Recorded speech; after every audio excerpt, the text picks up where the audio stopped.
interesting that I was just thinking about.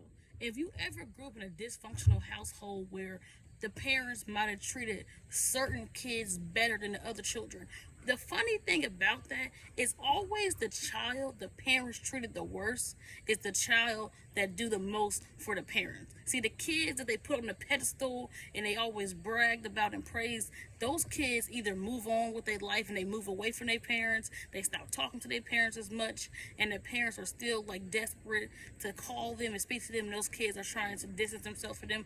But it's always a kid that the parent treated the worst is the one that the majority of the time is the one that's helping the parents out the most, that they might even live with the parents still, or they might visit the parents. They do the most for the parents, making sure the parents got food, that they got help. It's always the kid that got treated the worst that do the most for the parents, and the kids that was put on the pedestal do the least.